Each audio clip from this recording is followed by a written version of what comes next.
বুঝবেন, একটু খেয়াল করে শুনবেন। নামাজ না পড়া মুসলমান তাদের ব্যাপারে আমার রসুল এবং আল্লাহ তাআলা বলছেন কিয়ামতের দিনে তারা কোথায় যাবে, কি করবে, তার জিম্মাদারি আল্লাহ এবং তার রসুল নেবেন না। অতএব আপনি জান্নাতে যাবেন কি দিয়ে? আল্লাহ এবং তার রসুলের রহমত ছাড়া, আল্লাহর নবীর সুপারিশ, আল্লাহ তাআলার রহমত ছাড়া আপনি জান্নাতে যাবেন কি দিয়ে? ভাইরা আমার একটু খেয়াল করে শুনবেন, আমার নবী বলছেন, শুনে রেখে দেন। তাহলে এই যে লা ইলাহা ইল্লাল্লাহ যে পড়লো জান্নাতে চলে গেল, ব্যাখ্যা কি? ব্যাখ্যা হলো এই, ওই লোকটা তো জান্নাতে যাবেই, কিন্তু তার আগে তার একটা সংশোধন হবে, তার একটা সংশোধন হবে। কিরকম করে সংশোধন হবে? আপনার বডি, এই যে আমরা কাপড় পরেছি, সাদা কাপড় পরেছেন, রাস্তায় যেতে যেতে গাড়ি চলে গেল আর কাদা বডিতে লেগে গেল, পানি পড়লো, ছিটকানি লাগলো, মোবিল লেগে গেছে, নোংরা লেগে গেছে, ওই সাদা জামা পরে আপনি আর বাড়ির বাইরে যেতে পারবেন না, ওটাকে কাচতে হবে, পরিষ্কার করতে হবে। হবে কি হবে না বলেন? আপনাদের নোংরা লেগে গেছে ধরেলেন, সেটা কি করবেন? কাচবেন না? কাচবেন না, কেচে পরিষ্কার করতে হবে। আল্লাহ পাক বলেন, শুনে নাও, যারা লা ইলাহা ইল্লাল্লাহ পড়েছে, মুহাম্মাদুর রাসূলুল্লাহ পড়েছে, আল্লাহর প্রতি ঈমান এনেছে, আমানতু বিল্লাহি ওয়া মালাইকাতিহি, ফেরেশতাদের প্রতি ঈমান এনেছে, ওয়া কুতুবিহি, আল্লাহর কোরআন মেনেছে, জবুর তাওরাত ইনজিল মেনে নিয়েছে, ওয়া রুসুলিহি, সমস্ত রাসূলদেরকে মেনে নিয়েছে, ওয়াল ইয়াউমিল আখিরি, আখিরাতের উপরে বিশ্বাস করেছে, তাকদীরে বিশ্বাস করেছে, ভালো মন্দতে বিশ্বাস করেছে, মৃত্যুর পরে আবার উঠতে হবে, এ কথা যারা বিশ্বাস করেছে আমার আল্লাহ রব্বুল আলামিন তাদেরকেই তো ঈমানদার বলেছে, মুসলমান বলেছেন। তাহলে কেন তারা জাহান্নামে যাবে, কেন তারা জান্নাতে যাবে, কিভাবে যাবে? ভালো করে বুঝবেন একটা কথা, যারা নামাজটা পড়ে নিয়েছে, রোজাটা রেখেছে, মিথ্যা কথা বলে নাই, অন্যায় করে নাই, তারা জান্নাতে যাবে। তাদের জন্য পরিষ্কার করতে হবে না। ভালো করে বুঝবেন, আমার জামায় নোংরা লেগে গেল, জামাটা পরিষ্কার করে তারপরে ওটা ব্যবহারের যোগ্য হবে। তেমনি নামাজ যারা পড়লো না, রোজা যারা রাখলো না, ইবাদত যারা করলো না, টাকা থাকতে যাকাত দিল না, হজ যারা করলো না, ভালো করে খেয়াল করবেন, এদের কি অবস্থা হবে? টাকা থাকতে যাকাত দিল না, হজ আদায় করলো না, নামাজ রোজা পড়লো না, এদের বডিতে সাদা জামায় কাদা লাগার মতো হয়ে গেছে। সাদা জামাতে নোংরা লাগলে যেমন পরিষ্কার করতে হয়, তেমনি ওই সমস্ত মুসলমানগুলো যারা নামাজ না পড়া মুসলমান, নামাজ না রোজা না রাখা মুসলমান, টাকা থাকতে যাকাত না দেওয়া মুসলমান, দাবি করে মুসলমান, আল্লাহর প্রতি বিশ্বাস করে, রসুলের প্রতি বিশ্বাস করে, আল্লাহ তাকে মুসলমান থেকে খারিজ করে দেয় নাই, আল্লাহ রসুল তাকে মুসলমান থেকে খারিজের কথা বর্ণনা করেন নাই, বরঞ্চ আল্লাহ তাবারক ওয়া তাআলা বলছেন, ভালো করে খেয়াল করে শুনবেন, আল্লাহ তাআলা বলছেন তার একটা বিশেষ শাস্তি হবে। অর্থাৎ সাদা জামাতে কাদা লেগে গেলে যেমন পরিষ্কার করতে হয়, পানিতে আগে ডুবাতে হয়, খুঁচে খুঁচে খুঁচে খুঁচে পরিষ্কার করার পর রাস্তায় যেমন মেলে দিয়ে পরিষ্কার করার পরে জামাটা গ্রহণযোগ্য হয়, আল্লাহ তাআলা বলছেন যারা ঈমান এনেছে, লা ইলাহা ইল্লাল্লাহ পড়েছে কিন্তু নামাজ পড়ে নাই, লা ইলাহা ইল্লাল্লাহ পড়েছে কিন্তু কোরআন পড়ে নাই, লা ইলাহা ইল্লাল্লাহ পড়েছে রোজা রাখে নাই, লা ইলাহা ইল্লাল্লাহ পড়েছে যাকাত আদায় করে নাই, লা ইলাহা ইল্লাল্লাহ পড়েছে হজ আদায় করে নাই, আল্লাহ তাআলা বলছেন ওদের বডিটা সাদা জামায় যেমন নোংরা লাগা থাকে, একজন ঈমানদারের বডিটা তেমনি নোংরা লেগে যায়। ওই নোংরা লাগা বডি আল্লাহ জান্নাতে কি বলেন দিবে? ওই নোংরা লাগা বডি আল্লাহ জান্নাতে দিবে না। তাহলে কিভাবে জান্নাতে দেওয়া হবে? ওই নোংরা লাগা বডিটাকে একটু পরিষ্কার করতে হবে। যেমন জামা কাপড়কে আপনার সার্ফে ডুবানোর পরে খুঁচে খুঁচে খুঁচে পরিষ্কার করা হয়, পরিষ্কার করে সেটা মেলে দেওয়া হয়, তেমনি ওই লোকটাকে যে নামাজ ছেড়েছে, রোজা ছেড়েছে, যাকাত আদায় করে নাই, হজ আদায় করে নাই, হারাম থেকে বাঁচে নাই, ওই মুসলমানকে জাহান্নামের ভিতরে দেওয়ার পরে ওকে খুঁচে খুঁচে খুঁচে খুঁচে খুঁচে ওকে পরিষ্কার করা হবে, ঝকঝকে করে দেওয়ার পরে ও রেডি হয়ে যাবে জান্নাতের জন্য, আল্লাহ তাআলা ওকে জান্নাতে দিবে। ব্যাপারটা হলো লা ইলাহা ইল্লাল্লাহ যে পড়লো সে তো জান্নাতে যাবেই যাবে, কিন্তু ডাইরেক্ট জান্নাতে যাবে এই ব্যাপারে কোনো ঘোষণা নাই। জান্নাতে ডাইরেক্ট যাবে এই ব্যাপারে কোনো ঘোষণা নাই। জান্নাতে ডাইরেক্ট যেতে গেলে ঈমানওয়ালা, মজবুত দিনওয়ালা, মজবুত মুত্তাকিন, আল্লাহর ভয়, নামাজ রোজা হজ যাকাত কালেমা এগুলাকে পালন করে যেতে হবে, আল্লাহর নবীর প্রতি প্রেম ভালোবাসা আপনার আমার দিলের মধ্যে থাকতে হবে। আপনাকে আমাকে কোরআনের ভয়, আপনাকে আমাকে কবরের ভয়, জাহান্নামের ভয়, জান্নাতের আশা আকাঙ্ক্ষা নিয়ে অবশ্যই অবশ্যই ভালো ইবাদত করে যেতে হবে। তাহলে ডাইরেক্ট আল্লাহ তাআলা জান্নাতের ফয়সালা করেছেন।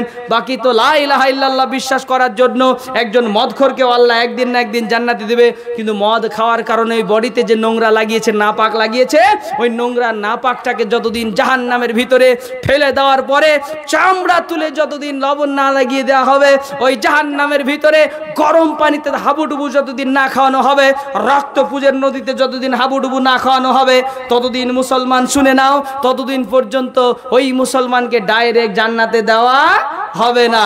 এই জন্য দিলের মধ্যে ভয় করতে হবে। মৃত্যুর ভয় আপনার আমার অন্তরে আছে না নাই বলেন? মৃত্যুর ভয় আছে? মৃত্যুবরণ করবেন। আজ থেকে 7-8 বছর আগে মেদিনীপুরের এক জলসায় 5-7 বছর আগে গিয়েছিলাম, সেখানে কমেন্টে একজন লিখেছে, মৌলভী সাহেবরা আপনারা হচ্ছেন আপডেট, আপনারা হচ্ছেন ব্যাকডেট, ইউ আর ব্যাকডেট, আপনারা সব ব্যাকডেট, আপনাদের জ্ঞান নাই, সায়েন্স বুঝেন না, আপনারা বিজ্ঞান বুঝেন না, আপনারা বুঝেন না, এই জন্য আপনারা সঠিক কথা বলতেও পারেন না। কি না, তো আগামী 30 বছরের মধ্যে, আগামী 10 বছর 20 বছরের মধ্যে বিজ্ঞান এমন একটা বস্তু সৃষ্টি করবে, এমন একটা মেশিন সৃষ্টি করবে যে মেশিন আপনার মৃত্যুটাকে আটকে দেবে। আপনারা বিশ্বাস করেন নাকি মৃত্যু আটকানো মেশিন তৈরি হবে বলে কোনো বিশ্বাস আছে নাকি? না না না ভাইরা আমার, হবে না, হবে না। এটা কোরআন চ্যালেঞ্জ দিয়েছে, 2 জায়গাতে কোরআনের চ্যালেঞ্জ আছে, শুনে নেন। আল্লাহ পাক বলেন, কুল্লু নাফসিন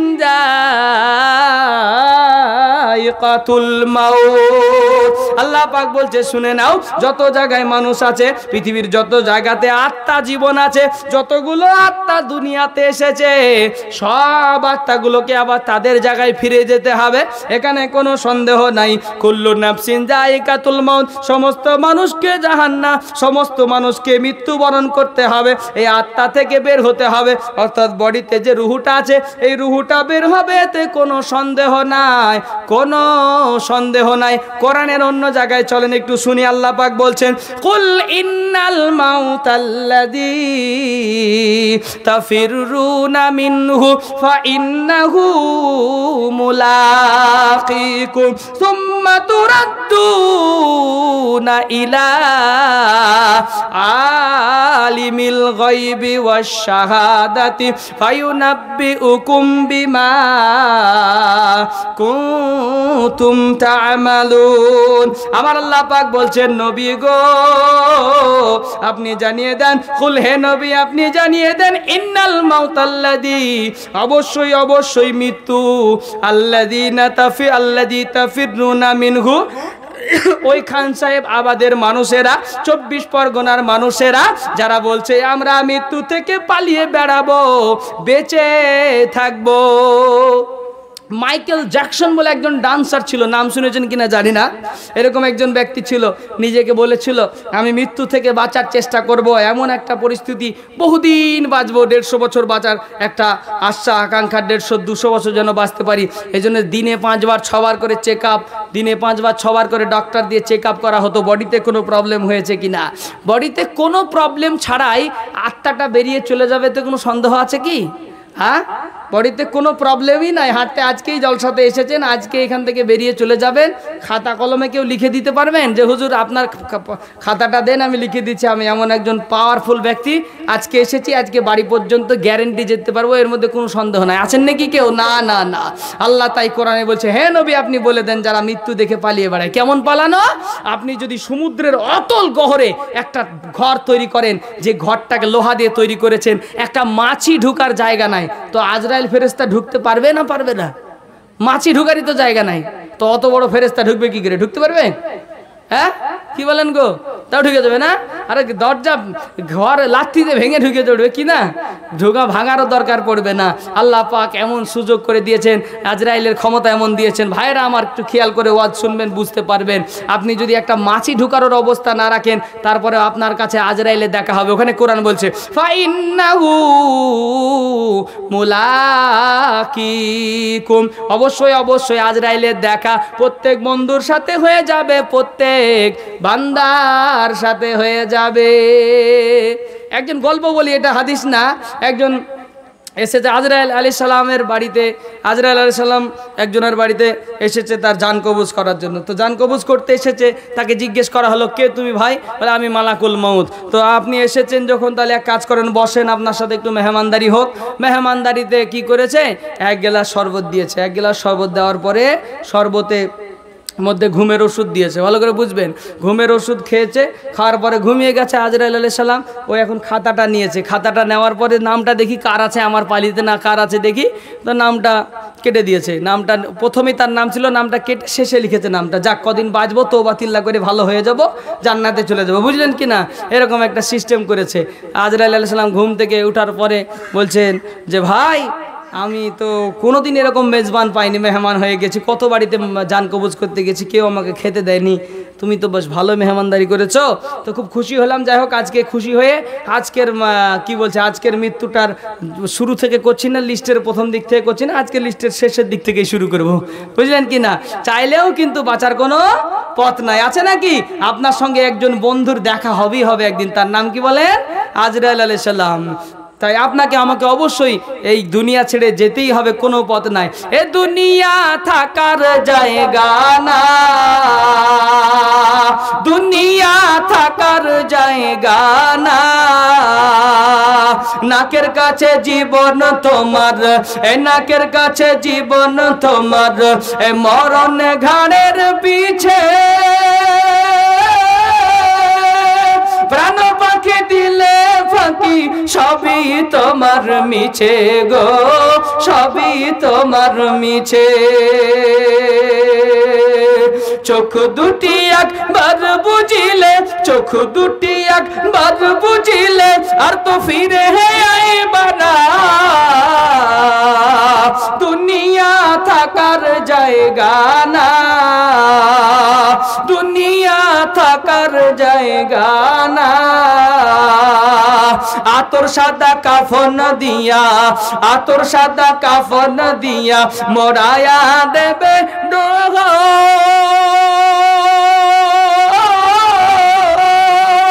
আতর সাদা কাফন দিয়া, মোড়ায়া দেবে দেহ, হলে কবর তোমার খবর আর নেবে না কেহ রে, আর নেবে না কেহ। আরে একা একা যাইবা তুমি, একা একা যাইবা তুমি, ও কাউরে সঙ্গে পাইবা না। দুনিয়া থাকার জায়গা না, দুনিয়া থাকার জায়গা না। ও আব্বা জানেরা, আমার ভাই জানেরা, আজকের ফজরের নামাজটা নষ্ট করবেন, আগামী কালকের দিনের জোহরের নামাজটা নষ্ট করবেন। আমার আব্বা জান, এটা ভালো হবে না। অনেকেই মনে করে রমজান মাস কাটালাম, রমজান মাসে হুজুর বক্তব্য দিচ্ছিল, হুজুরের মসজিদে ইমাম সাহেবের কাতারে, মসজিদের মেহরাবে দাঁড়িয়ে দাঁড়িয়ে, ইমামের জায়গায় দাঁড়িয়ে বক্তব্য রেখে সেদিন হাদিসটা শোনানো হচ্ছিল। এ রমজান মাসে যারা মান সামা রমাদানা ঈমানাও ওয়া ইহতিসাবা গুফিরা লাহু মা তাকদ্দামা মিন জামবিহি। ও ভাইরা আমার, আল্লাহর নবী বলেন, যারা মহব্বতের সঙ্গে ঈমান নিয়ে, যারা খুশি বনে ওই নেকির আশায় যারা রোজা রাখবে, আল্লাহ পাক বলে তাদের পিছনে গুনাহ ক্ষমা করে দেওয়া হবে আল্লাহর কাছে। যারা চাইবে, তারপরে আবার রমজান মাসের মতো এত গুরুত্বপূর্ণ রাত্রিগুলা, লাইলাতুল কদরের রাত্রি পার করেছি, তওবা তিল্লা করেছি, কত আল্লাহর কাছে চেয়েছি। এইটা যদি একবার টিকিট লেগে যায়, একবার যদি লাইলাতুল কদর কবুল হয়ে যায়, প্রায় 84 বছরের নেকি আমল নামায় জমা হয়ে গেছে।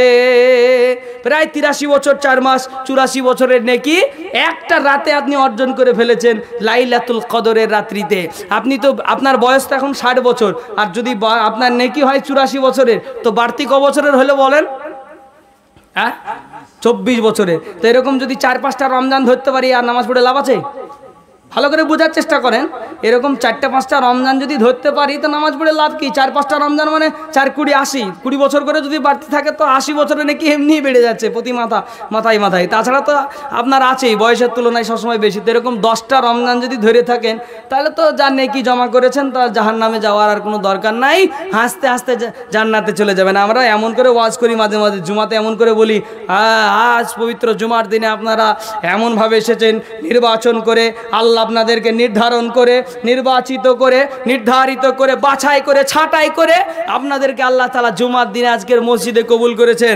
যে লোকটা শুধু জুমার নামাজটা পড়তেছে ওর বুকটা ফুলে একবার 4 হাত লম্বা হয়ে গেছে। আরে বাবা রে, একদিনের সপ্তাহ যদি মেহমান হয়ে এত লাভ হয় তাহলে শনিবারের দিন নামাজ পড়তে আসবে? একটু খেয়াল করে বলেন। ও লোকটা যদি এত সওয়াব যদি রমজান মাসে পেয়ে যায়, এত সওয়াব যদি ও জুমার নামাজ পড়ে পায়, শনিবারের নামাজ পড়ে কি লাভ? আপনি মৌলভী সাহেব ওটা যেমন বললেন, কই আপনি বললেন না তো আজকের আসরের নামাজ যদি না পড়তে এসছো তোমার খবর আছে। জুম্মার দিনে আজকে জুমার নামাজ পড়ে গেছো, আজকের আসরে যদি তোমাকে দেখতে না পাওয়া যায় তোমার খবর আছে। আজকের মাগরিবের নামাজ তুমি যদি না পড়ো, তুমি শুনে নাও হাদিস থেকে এই ঘটনা। আজকে রমজান মাসে তুমি নামাজ পড়েছো, রোজা রেখেছো, রমজান মাসে দেখে মনে হচ্ছিল আব্দুল কাদের জিলানীর চাস্তু খালাইতো ভাই, কিন্তু পরশুদিনকে যখন রমজান মাস ফুরে গেল তারপরে তোমার আর কিছুই খবর নাই। ও ভাইরা আমার, আব্বা জানেরা শুনে লিখে দেন, জাহান্নামে যাওয়ার জন্য বেশি গুনাহ লাগে না। যেমন জান্নাতে যেতে গেলেও বেশি নেকি লাগে না, আল্লাহ চাইলেই জান্নাতে দিয়ে দেবে, তেমনি জাহান্নামে যাওয়ার জন্য বেশি গুনাহ লাগে না। রমজান মাসের পরের দিনে, রমজান মাসের ঈদের দিনেই সেই দিনের যে কোনো একটা নামাজ আপনারা ছেড়ে দিন, দেখবেন নামাজ গোটা রমজান মাসে 5 ওয়াক্ত নামাজ একসাথে ধরে, আর মুসলমান 5 ওয়াক্ত নামাজ একসাথে ছেড়ে দেয়। বুঝলেন তো? নামাজও ধরেছে একসাথে, আবার ছেড়েও দিয়েছে একসাথে, আর 2 চোখে ঝরঝর করে পানি ঝরাচ্ছে, আর বুকে জড়িয়ে ধরে আওয়াজ করে ঝরঝর করে কেঁদে বলছে, এক্সকিউজ মি মাই ব্রাদার, ও আমার ভাই আমাকে ক্ষমা করে দাও, আব্বা আমাকে ক্ষমা করে দাও, মা আমাকে ক্ষমা করে দাও। এরকম করে বলে আমরা 2 চোখের পানি ঝরাচ্ছিলাম, আর পানি ঝরাচ্ছে সাথে 2 চোখের পানির সাথে সাথে জোহরের নামাজটাও ঝরিয়ে দিলাম। বুঝতে পারলেন না কথা? 2 চোখের পানির সাথে সাথে আসরের নামাজটাও চলে গেল। আপনার এদিকের খবর জানি না, আমাদের দিকে ওই মুর্শিদাবাদে একটা পার্ক আছে, নাম অনেকেই শুনেছেন, মতিঝিল পার্ক, জানেন তো? অনেকে আবার ঘুরতে যায়, দেখতে যায়, মুর্শিদাবাদ গেলে ওই পার্কে ঘুরতে যায়, বুঝলেন? তো আপনারা যা জানেন আমাদের দিকের ওই মুর্শিদাবাদের আদাখেলে মুসলমান, তারা সেদিন রমজান মাসের ঈদের নামাজ পড়ে জোহরের নামাজ আছে কিনা সব ভুলে যায়।